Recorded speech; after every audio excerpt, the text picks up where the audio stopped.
दुगुना चुप कांडा हो जा ठीक तुम्हारे बाहर में भाई ठीक वाला आ जाता तो दुकान आई बा ऐसी मोटी आई तो दही अभी आधा जब हम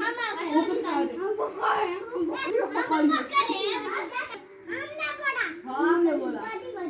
यार को बड़ी बड़ी बड़ी बड़ी बड़ी